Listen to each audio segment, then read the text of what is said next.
Assalamualaikum and very good morning to all my students. Today we are going to cover chapter 8 Biodiversity. So in this chapter there is a three subtopic. There are three subtopic. Okay, the first subtopic is classification system and naming of organism. Second one is biodiversity and the third one is microorganisms and virus. Okay. So for today, we are going to cover 8.1 classification system and naming of organism. Okay, so let's go to the learning standards. Learning standards that you should cover for today. Okay, number one, explain the necessity of classification system and naming of organisms. Okay, number two, describe the hierarchical classification of organisms into 6 kingdoms. Which are Archaea bacteria, Eubacteria, Protista, fungi, plantae, and animalia. Then describe the main features of organism in each kingdom. And then number 4, describe the naming of organisms according to the binomial nomenclature system. And then last one, construct dichotomous keys to classify organisms. So these are the learning standards in the 8.1, classification system and naming of organism. Okay, so we go to the necessity of classification system and naming of organism. Why should we have the system to classify and to name the organism? Okay, before that, we go to the taxonomy. So what is a taxonomy? Taxonomy is a field in the biology which involve the classification, identification, and also naming the organism in an organized manner. Okay, that is referred to the taxonomy. Okay, taxonomy strives to manage information. Manage information and the data which has been collected using a systematic and methodical approach to elucidate the scientific community. Okay, so that is a necessity of classification system and naming of organism. Okay, next we go to the taxonomy classification system. In the system involve three steps. Okay, classification, identification, and also naming. Okay, in the classification, organisms are categorized based on the physical features in a taxonomic hierarchy system. Okay, later we'll discuss more in the taxonomic hierarchy systems. The organism categorized based in the taxonomic hierarchy system. And then the identification, organisms are identified using dichotomous keys. Dichotomous keys. Okay. Then naming. Naming. The organisms are named using a binomial nomenclature system. So you should you should able to know the terms of the taxonomic hierarchy system, what is a dichotomous keys, and also what is the binomial nomenclature system. Okay. So classification of organisms. All organisms in the world can be categorized into 6 kingdoms. So all organisms in the world can be categorized into 6 kingdoms. Okay, what are they? Archaea bacteria, Eubacteria, Protista, fungi, plantae, and animalia. So make sure you can pronounce the 6 kingdoms correctly and also spell it correctly. Okay, I repeat. Archaea bacteria, Eubacteria, Protista, fungi, plantae, and animalia. So the organisms are classified based on type of cells. Type of cells, number of cells, and also type of nutrition. Okay, so before we discuss more about the classification of the organisms, okay, there are a few terms that you should know.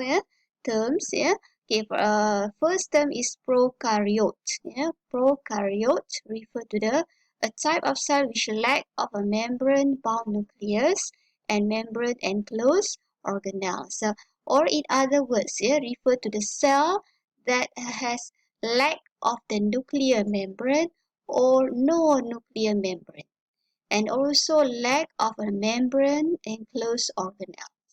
Right? Okay, so what is a prokaryote? Refer to the cell that has a lack of nuclear membrane or a lack of membrane enclosed organelle.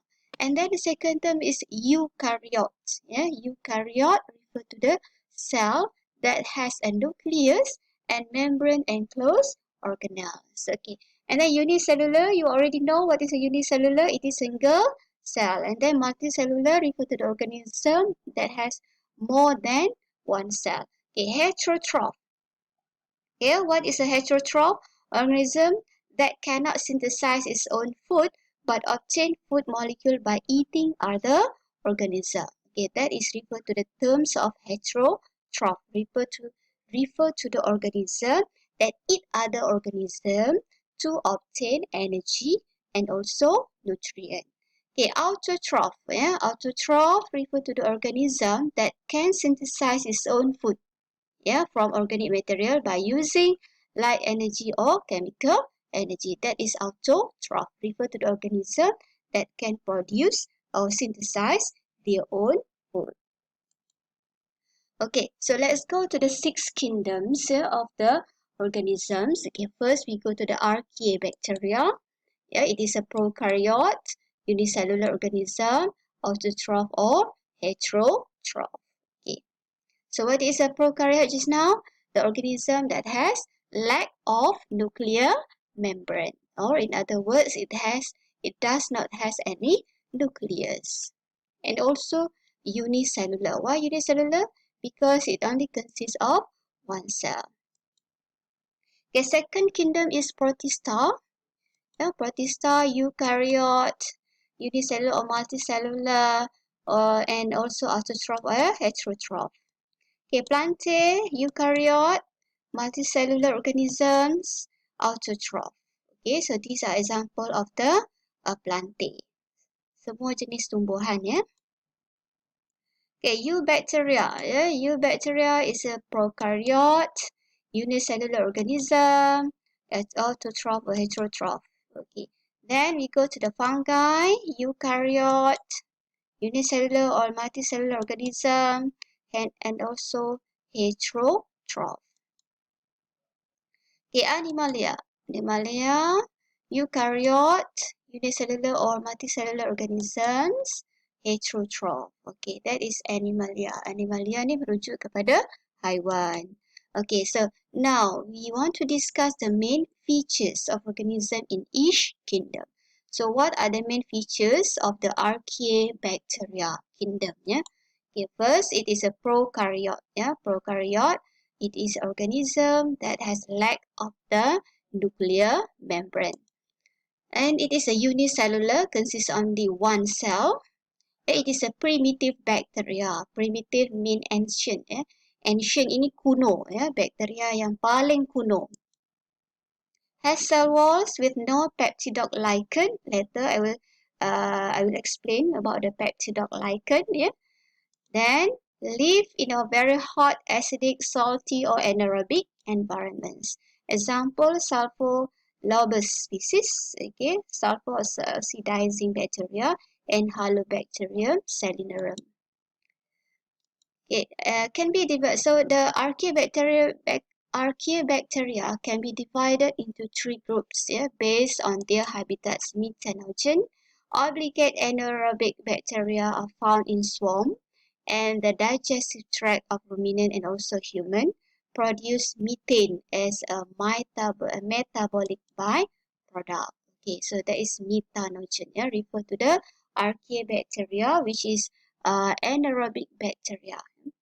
Obligate anaerobes are microorganisms killed by normal atmospheric concentration of oxygen. Okay, so halophile. Halophile refers to the second group of the Archaea bacteria found in place which extremely high salt concentration such as Dead Sea. Hollow means salt, right? Hollow means salt. Okay, then thermophile. Yeah, thermophile bacteria that can withstand high temperatures and flourish and at an optimum temperature of 60 degrees Celsius to 80 degrees Celsius. Yeah, found in hot spring and highly acidic location like the Yellowstone National Park in the US. Okay, that are referred to the three groups of the Archaea bacteria. Okay, now we go to the eubacteria. Okay, eubacteria, it is a prokaryote. Yeah, prokaryote. Okay, also lack of the nuclear membrane. Unicellular, usually form colonies, also known as true bacteria. Yeah, bacteria yang sebenar. Yeah.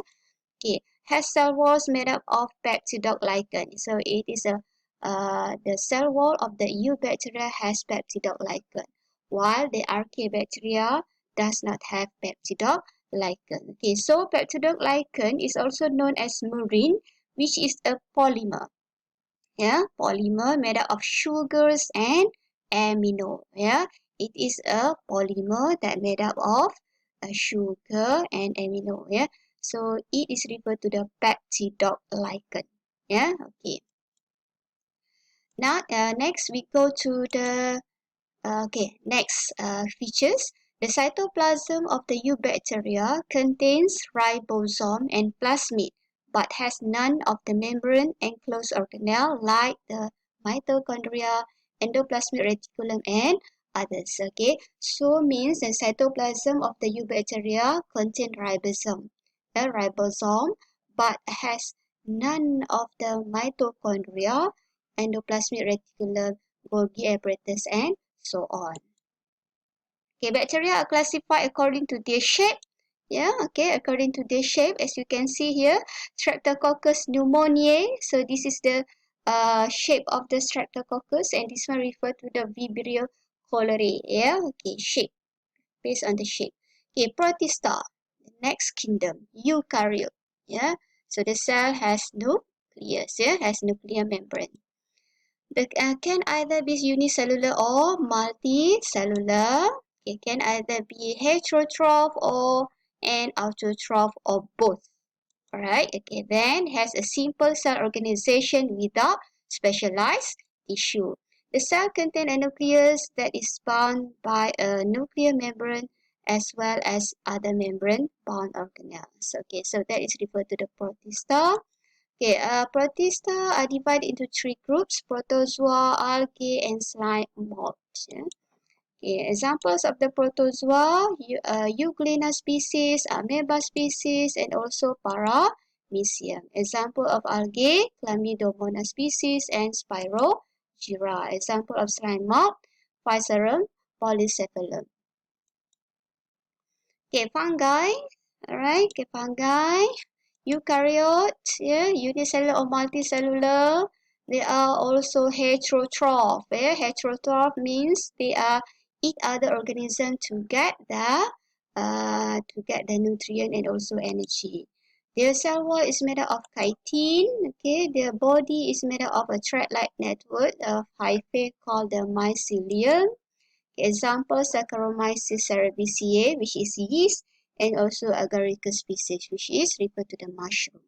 Alright, okay, that is referred to the fungi. Okay, so later in the next video, we will discuss more about the plantae and also animal. Yeah, okay, so that's all from now. Thank you.